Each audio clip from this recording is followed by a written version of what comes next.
Welcome back, everyone, to the Midlife Hour, where we break down shows, movies, music that keeps us up at night, sometimes literally, just like tonight, as we're broadcasting pretty late in my time zone. I know it's late for Bob, but we did it to stay up, to be the first ones on YouTube to talk about the From season finale. Crazy, spooky, I'm DP, ridiculous, your hilarious. co-host. I'm here with my best bud, Bob Arkadian. Bob, how are you holding up after that From season finale? Honestly, barely, man. Fuck, it's so much to unload. I can't even... That's not an orgasm, by the way. That's just an excited reaction to what I thought was a really good finale. What did you think? I think it sounded like you're giving birth to a ghost baby just there. But no, God. Same here. You know, From isn't just a show. It's an experience, and every week it dangles answers just out of reach and then smacks you with more questions. And this finale, it had a bit of everything. Some heartbreak, some revelations, and of course, plenty of nightmare fuel.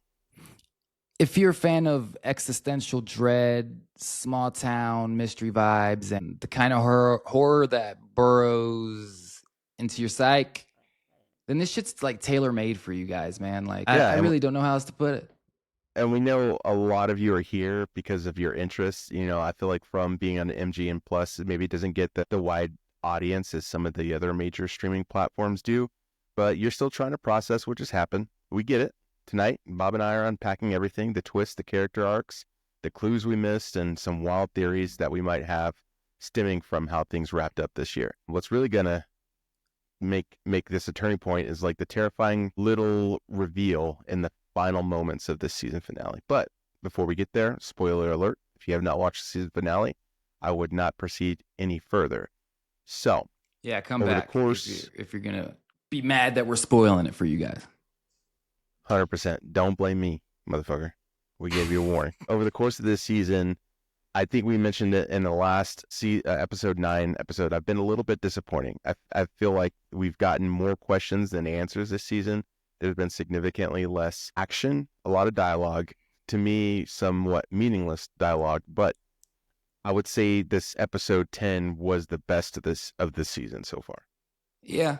Slow, meaningless dialogue throughout the entire season so far. I agree with that. But it hasn't been as terrible as you said. It's been interesting enough to keep me interested, you know? Well, it's kept me interested. I'm still watching religiously every week. Fucking love this show. That's saying a lot for someone like me, because I could be doing any number of things. So let's start from the beginning with episode 1 this year. We won't go through every little arc, but I think it's important to get back to where we started. When Tabitha, wakes up, I think, was it somewhere in New England? Was it Maine, Massachusetts? I think it was Maine.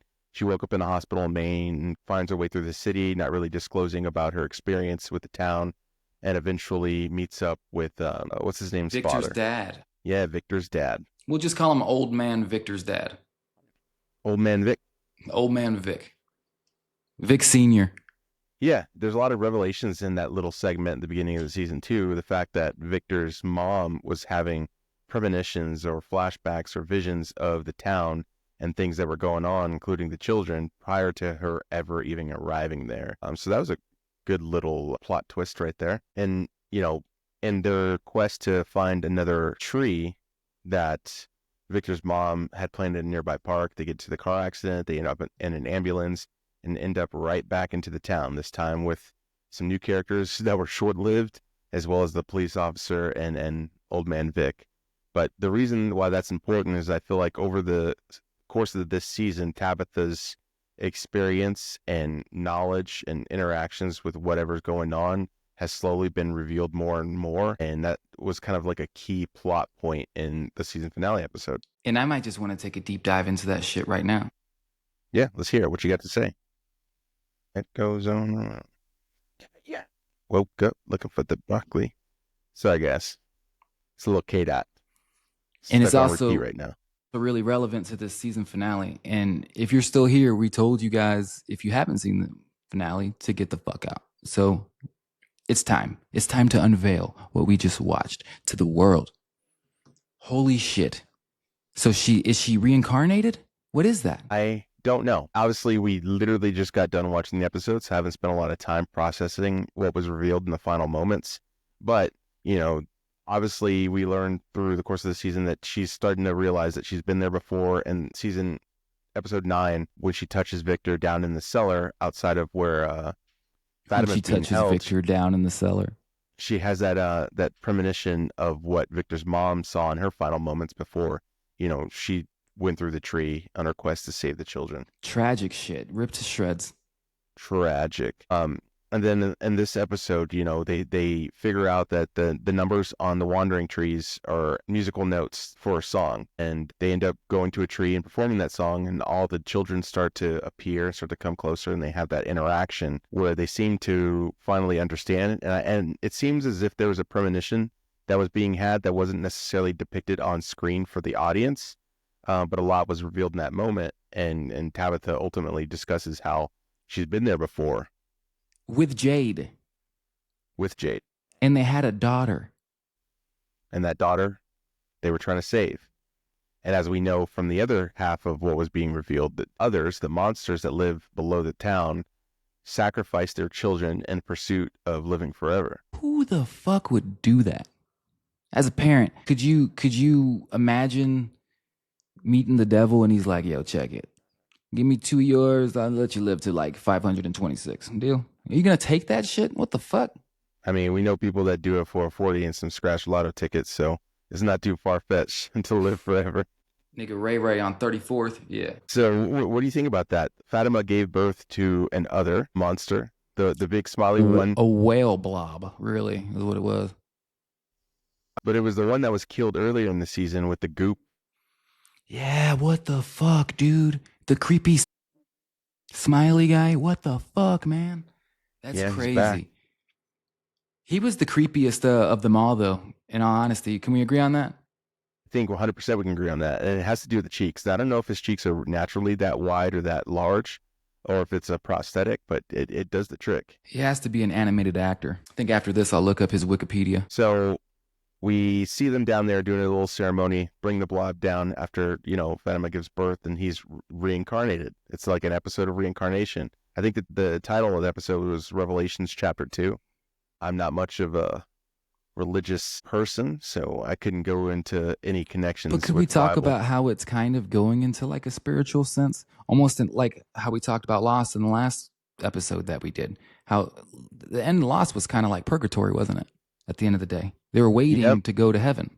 And I'll be honest, when I was watching season 1 I thought they were in purgatory, but I don't quite think that they would do the same arc as another prominent TV show in the same vein. But it did hint to that tonight, didn't it?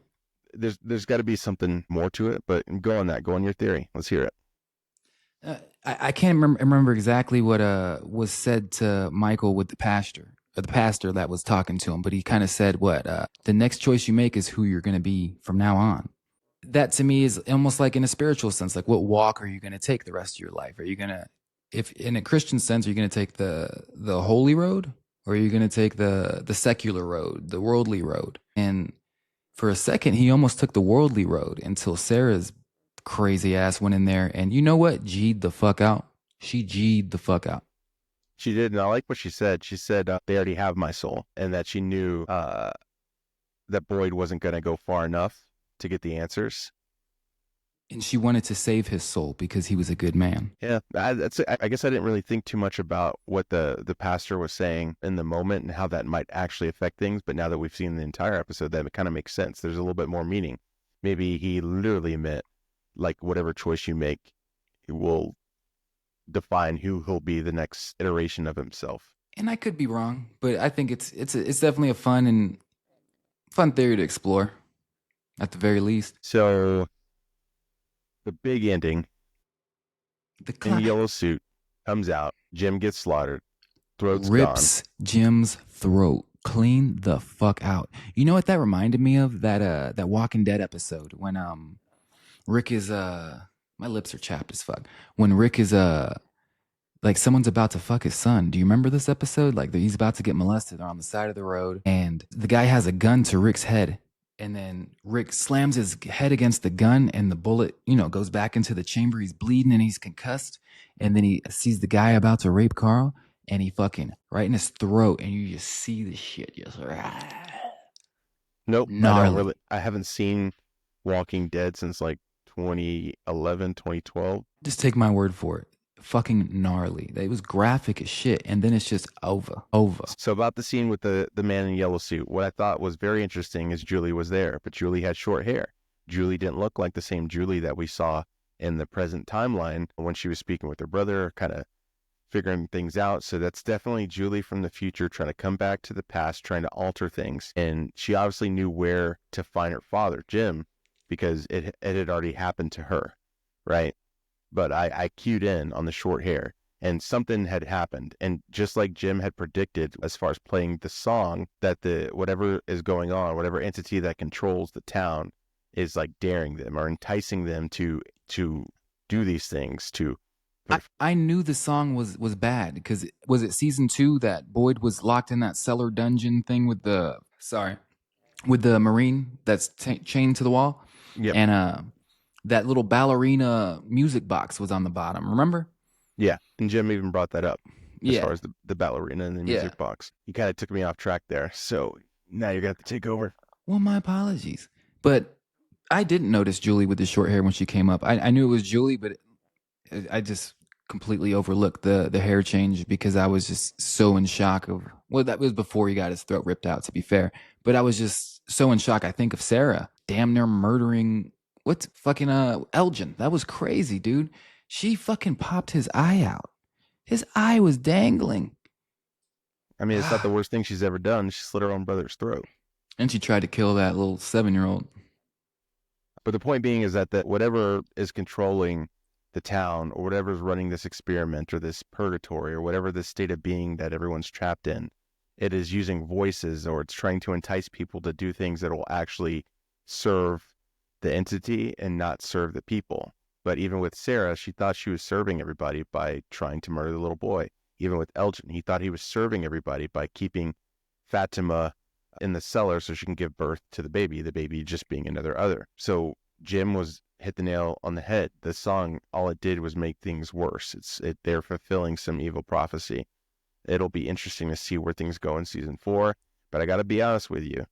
They have a whole year to do this next season. And if they try to start just drawing things out for the sake of making the show more prominent or making more money, I'll probably stop watching. That's how disappointed I am in this season. Well, that's the reason why we're old and in midlife, because we don't give that shit any chance that it doesn't deserve when it's shit in the bed. But how fucked is it that as soon as Jim is actually right about some shit, he finally gets clarity, kind of heals things with his wife, not his kids per se, but his wife. He's on the same page. Him and Jade and Miranda are all working together, figuring shit out to get to that song. And then boom, gone. That's how it goes. The bigger question is, at what part in the timeline is Tabitha and Jade have a daughter? Is this something that happened before, or is this something that happens after? Because we know Jim dies. Absolutely afterwards. Absolutely. And that's why I think she was heartbroken when she talked to Jim about it, because she didn't know how to feel. I imagine that's like almost feeling not as much as raped, but being invaded and you never knew when it happened. That's got to be a weird feeling for a woman, you know? Yeah, I don't know if I necessarily agree with that characterization, because if you can tell by the way she reacted to the feeling of the loss of her own child as they had, sung lullabies to the children, she definitely had an emotional connection to whatever premonition wasn't displayed on screen to the audience. So whatever she knew, whatever new knowledge was, bestowed upon her, she felt that intrinsically. It wasn't just something that was just revealed and told to her. So whatever feelings that she had for Jade and their daughter, she felt that. The daughter's name was Miranda? Might have been. Can't immediately recall. Yeah, I can't recall it either. I was a little disappointed. I told you this. I'm not gonna lie or pretend. Here's the thing. MGM, they're trying to make waves. They're trying to carve out a little niche for them when it comes to the streaming platforms and market. They have a couple of shows that are keeping people interested. The only reason I got an MGM Plus subscription through Amazon was because of From. And if it wasn't there, I wouldn't have it. So they have a cash cow, and they want to keep people subscribed, paying whatever money they are per month for their platform, when really there's not much on that platform to offer the audience. And so now they're the writers, the producers, the network is incentivized to keep people attached to the show as long as possible. And it seems like to me that this season they might have stretched out an entire season's worth of story and gave us half of it over 10 episodes because there was not a lot of momentum, not a lot of progression, not a lot revealed. The story didn't really move this season until the final episode. Very similar to the Kendrick album. I wonder if they plan this. It's possible. So I'll probably be suspending my MGM Plus account until next year because there's Same. nothing else that I want to watch on it.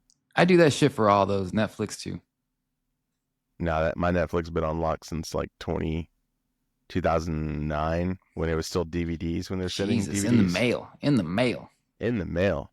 Yeah, when I was in Korea, we would order Netflix DVDs to Korea to watch like American movies and stuff. Adult DVDs. That's what he's not telling you. Thanks for joining us. Maybe not the most insightful review immediately after a finale, but it's late.